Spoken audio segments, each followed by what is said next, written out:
Next part देखना हमको reproduction organism में टाइप्स ऑफ रिप्रोडक्शन। इसके पहले हमारा हो गया था लाइफ स्पैन क्या होता है। डिफरेंट ऑर्गेनिज्म का हमने लाइफ स्पैन देखा था, प्लांट और एनिमल दोनों का भी। अब हमको देखना है types of reproduction. Types of reproduction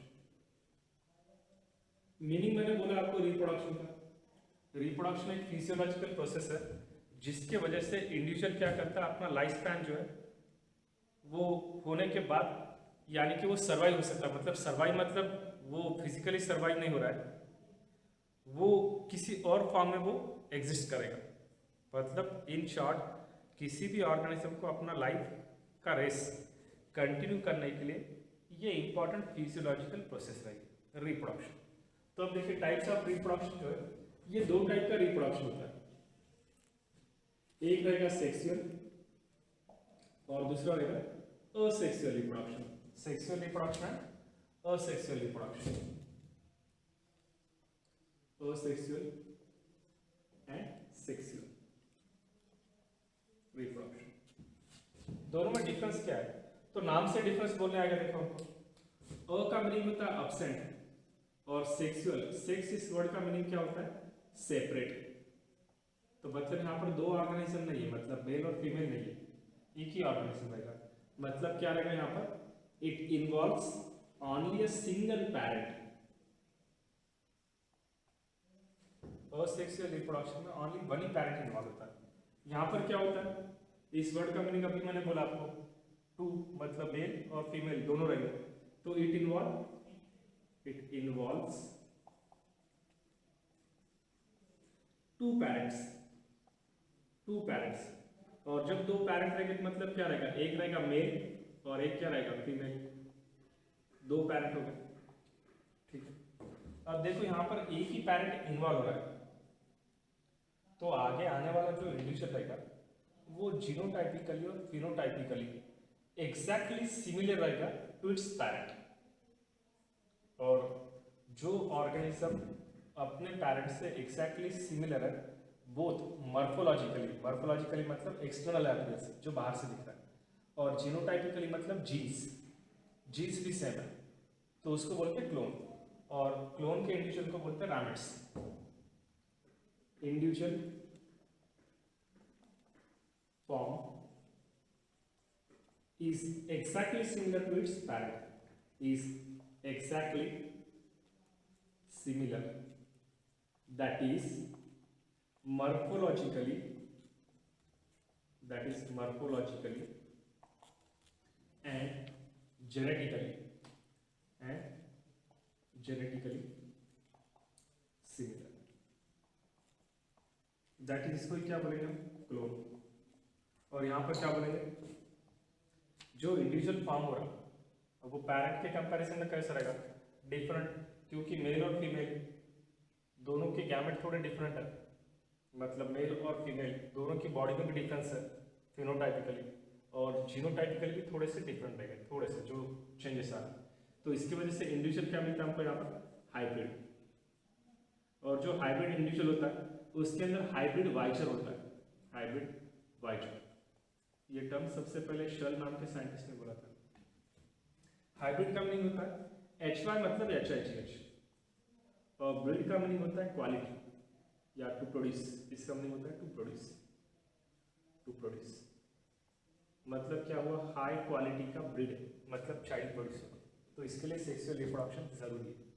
यहाँ पर देखिए क्लोन प्रोड्यूस हुआ है, जेनेटिकली और मॉर्फोलॉजिकली सिमिलर है इंडिविजुअल जो तैयार हुआ था अपने पेरेंट्स से, तो इसकी वजह से क्या होगा? यहाँ पर कोई वेरिएशन नहीं होता है, नो वेरिएशन। यहाँ पर क्या होगा? वेरिएशन होगा। और ये पता है वेरिएशन आया, स्पेसिएशन होगा, फिर इवोल्यूशन होगा। इधर ये प्रोसेस हो सकती है, इधर नहीं होगा। इधर क्या होता है? इधर ओनली प्योर लाइन्स प्रोड्यूस होते हैं, प्योर लाइन्स आर प्रोड्यूस्ड। इधर प्योर लाइन प्रोड्यूस होता है और इधर क्या प्रोड्यूस होता है? तो ये देखिए हम हाइब्रिड प्रोड्यूस हो रहा है। तो ये दोनों में डिफरेंस है। देखिए इधर गैमेट फॉर्मेशन होगा, यहाँ पर क्या होता है कि जो डायरेक्ट माइटोसिस से क्या होगा, सेम काइंड का इंडिविजुअल प्रोड्यूस हो सकता है, मतलब असेक्सुअल हो रहा है, माइटोसिस अमाइटोसिस दोनों भी हो सकते हैं। हो गया।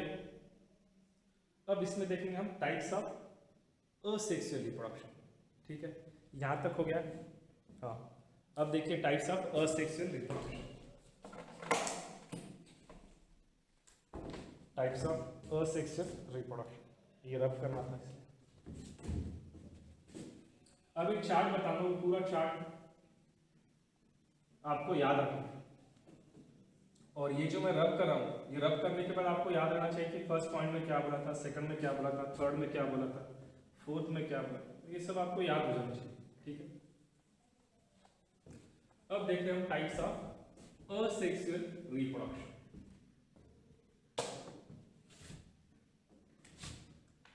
असेक्सुअल रिप्रोडक्शन कैरेक्टरिस्टिक क्या है इसके, मैंने अभी आपको बोला असेक्सुअल रिप्रोडक्शन। इसके टाइप्स कौन कौन से, तो इसके टाइप्स देखिए,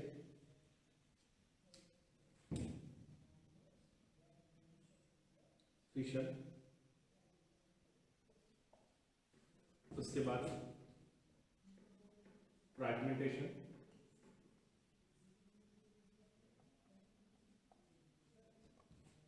उसके बाद स्पोरुलेशन,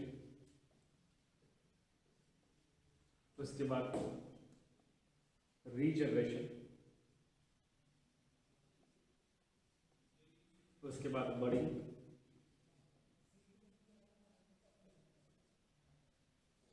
उसके बाद आता है वेजिटेटिव प्रोपागेशन। वेजिटेटिव प्रोपागेशन, ये पूरा चार्ट लर्न हो जाना चाहिए आपको। वेजिटेटिव प्रोपागेशन, इसके अंदर और दो पार्ट देखना है आपको।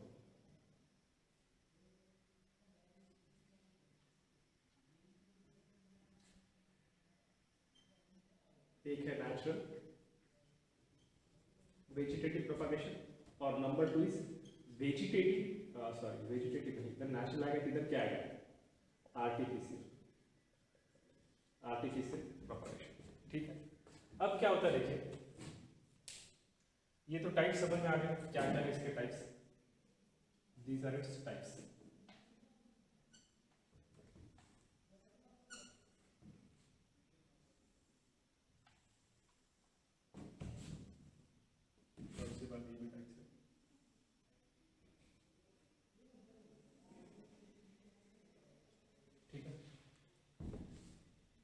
ये वन बाय वन हमको डिटेल में देखना है, पर पहले शॉर्ट इंट्रोडक्शन बोलूंगा मैं, यानी कि पहले फिशन। फिशन के अंदर भी हम दो टाइप का फिशन देखते हैं। फिशन का मीनिंग होता है ब्रेकिंग, एक तो बाइनरी फिशन होता है या तो मल्टीपल फिशन होता है। फिशन का मीनिंग होता है ब्रेकिंग। इसमें दो टाइप आएगा, एक आता है बाइनरी फिशन और एक आता है मल्टीपल फिशन। ये बाइनरी फिशन में टाइप है ऑब्लिक, ट्रांसवर्स, वर्टिकल, हॉरिजॉन्टल जो है वो टाइप है। उसके बाद नंबर 2 मैंने बोला आपको फ्रैगमेंटेशन। बाइनरी फिशन किस में होता है पता है हमको, ये बैक्टीरिया में होता है। फिर बाद में मल्टीपल फिशन है अमीबा में, वहाँ पर देखेंगे। फ्रैगमेंटेशन का मीनिंग होता है कि जैसे ये मेरी फिंगर आपको दिखती होगी, इस फिंगर में देखो ये फ्रैगमेंट दिख रहे हैं। तो स्पायरोगारा में क्या होता है, एक फ्रैगमेंट ब्रेक होकर जब नीचे गिर जाएगा तो वहाँ पर फेवरेबल कंडीशन होगी, वाटर होगा, तो वहाँ से क्या होगा, वो जनरेट होकर न्यू पार्ट आता है, उसको बोलते हैं फ्रैगमेंटेशन, खंडी भवन। एक फ्रैगमेंट ब्रेक होकर उससे वापस पूरा पार्ट तैयार हो जाए। उसके अंदर रीजनरेशन। रीजनरेशन का एग्जाम्पल आपको पता होगा, प्लानेरिया, उसके अंदर रीजनरेशन होता है। प्लानेरिया पहला ऑर्गेनिज्म है जिसके अंदर आइस जैसा ऑर्गन आया था, पर परफेक्ट आइस नहीं थे, आई स्पॉट थे, ठीक है, वो इसके अंदर आएगा रीजनरेशन। और ये आपको ये पता वॉल लिज़ार्ड जो होता है, उसके टेल कट होने के बाद वापस वो टेल प्रोड्यूस होती है, उसको भी रीजनरेशन बोलते हैं, ठीक है। उसके बाद बर्डिंग। बर्डिंग किसको बोलते हैं, बर्ड का मीनिंग होता है कड़ी। तो ये जनरली होता है ईस्ट के अंदर, एक्सोजीनस बर्डिंग हो सकता है या एंडोजीनस बर्डिंग हो सकता है। यहाँ पर भी दो टाइप आता है, एक आएगा एक्सोजीनस बर्डिंग। एक्सो का मीनिंग होता है बाहर से, एक्सोजीनस बर्डिंग। एक्सो का मीनिंग होता है आउट, GEN, इसका मीनिंग होता है टू प्रोड्यूस, एक्सोजीनस बर्डिंग। और एंडोजीनस बर्डिंग, एंडोजीनियस बॉडी में यहाँ पर और एक वर्ड आता है, देखिए जेमिल फॉर्मेशन। जेमिल फॉर्मेशन, जेमिल फॉर्मेशन किसके अंदर होता है? ये एनिमल में होगा, स्पॉन्जेस में। अगर जेमिल फॉर्मेशन देखें तो सपोज अगर मैं लिख रहा हूँ यहाँ पर एनिमल, एग्जाम्पल याद रख लेंगे, और प्लांट्स, तो एनिमल में किसके अंदर होता है? इन स्पॉन्जेस। और प्लांट के अंदर किसके अंदर होता है? ब्रायोफाइट्स। ये एग्जाम्पल आपको याद रखना चाहिए कि कहाँ पर क्या क्या एग्जाम्पल बोला हूँ। न्यूट्रिशन में आपको ये याद होना चाहिए, यहाँ पर बैक्टीरिया, इधर अमीबा भी रह सकते हैं, अमीबा। स्पोरुलेशन किसके अंदर होगा समझ में आता है, कुछ स्पोर्स है, फंगा है, उनके अंदर स्पोरुलेशन होगा। फ्रैगमेंटेशन किस में, तभी बोला मैंने आपको, स्पायरोगायरा। और एग्जाम्पल आप इसके अंदर ऐड कर सकते हैं। रीजनरेशन किस में, तो ये प्लानिडिया, हाइड्रा, इनमें जेमिल फॉर्मेशन बोला।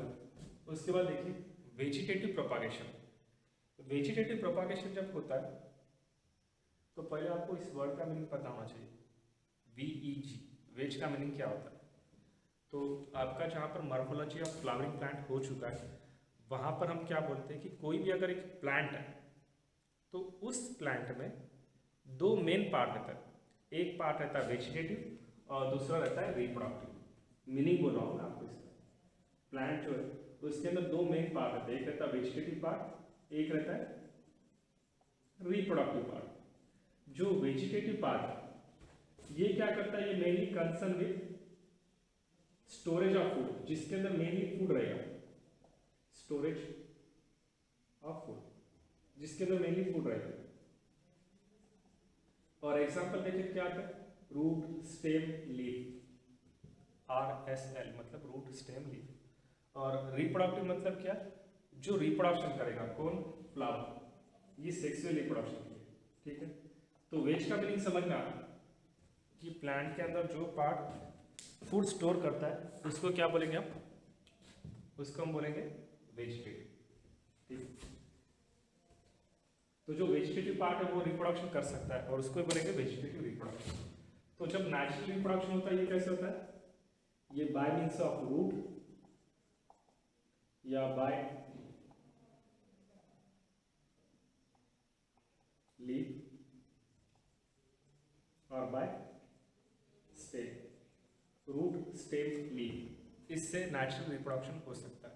इसको बोलते हैं नेचुरल, मतलब कोई प्लांट का पार्ट जो फूड स्टोर हुआ रूट, वो अगर है तो उससे पूरा प्लांट तैयार होगा नेचुरली, वो आएगा नेचुरल वेजिटेटिव प्रोपागेशन।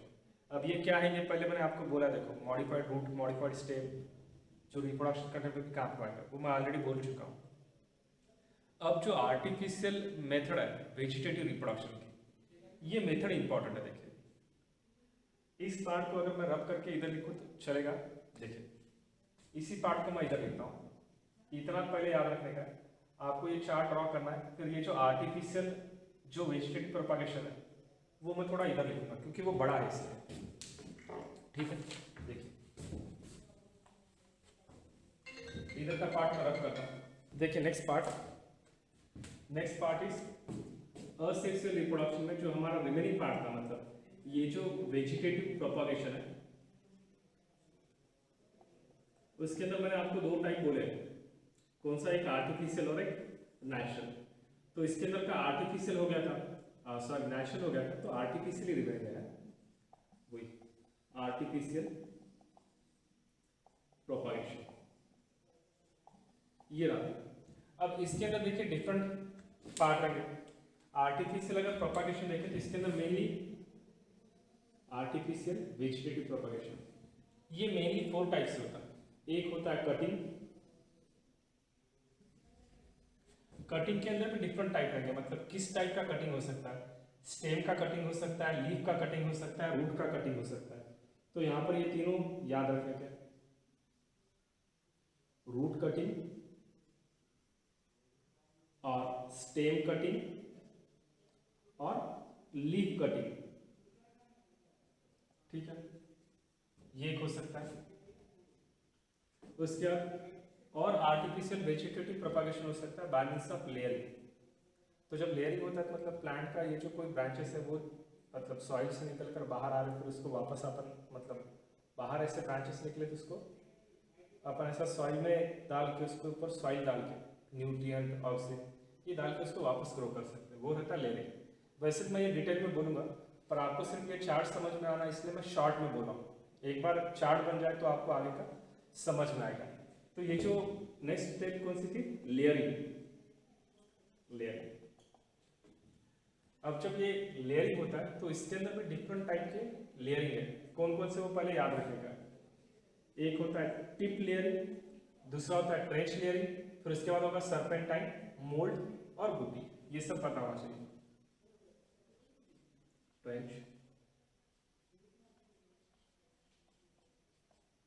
और उसके बाद रहेगा गुटी। तो ये जो रहता है ये इसके डिफरेंट टाइप के लेयरिंग है। और एक रहता है स्नेक के जैसा भी जिसको क्या बोलते हैं, सर्पेंटाइन। और एक है इसके अंदर सर्पेंटाइन।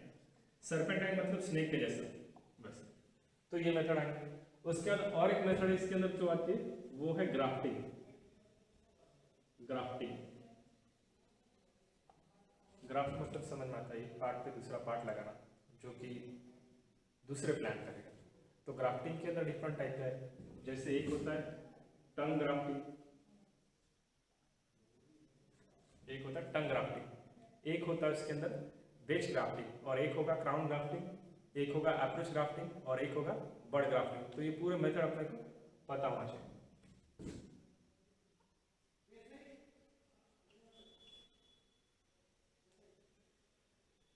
टंग ग्राफ्टिंग, वेज ग्राफ्टिंग। वेज मतलब शेप समझ में आना है यहाँ पर, क्योंकि शेप इंपॉर्टेंट है, मतलब किस टाइप का शेप रहेगा तो वो पता होना चाहिए। Then crown, then approach grafting.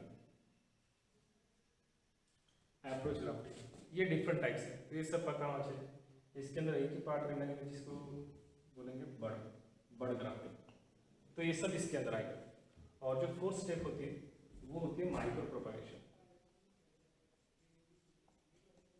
Micro का मीनिंग होता है स्मॉल, और प्रोपागेशन, प्रोपागेशन का मीनिंग क्या होता है, प्रोपागेट होना मतलब एक पार्ट से दूसरा पार्ट तैयार होना, but small part of plant जिससे आगे का पार्ट ग्रो होगा उसको माइक्रो प्रोपैग्यूल बोलेंगे। और वो बढ़ते जाता है तो उसको बोलते हैं माइक्रो प्रोपागेशन। इसके अंदर और एक फिफ्थ स्टेज ऐड कर सकते हैं जिसको बोलते हैं टिश्यू कल्चर। मैंने ऐड नहीं किया पर आप याद रख सकते हैं, टिश्यू कल्चर भी आ सकता है उसके अंदर।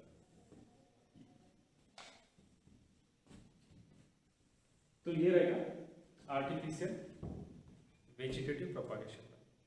तो क्या क्या देखा हमने इस स्लाइड के अंदर, पहले क्या क्या रहेगा टाइप ऑफ रिप्रोडक्शन के अंदर, सेक्सुअल असेक्सुअल दोनों वाला डिफरेंस, और टाइप्स ऑफ रिप्रोडक्शन के अंदर जो हमने स्पेशली असेक्सुअल रिप्रोडक्शन देखा उसका पहले चार्ट याद रखने का, जिसके अंदर क्या क्या आया था, स्पोरुलेशन, बर्डिंग, ग्राफ्टिंग, बर्डिंग बोलेंगे हम, उसके बाद रीजनरेशन बोलेंगे, फ्रैगमेंटेशन बोलेंगे, फिर उसके बाद ये वेजिटेटिव प्रोपागेशन बोला है, नेचुरल और आर्टिफिशियल। तो इतना पूरा इसके अंदर याद रखने का है।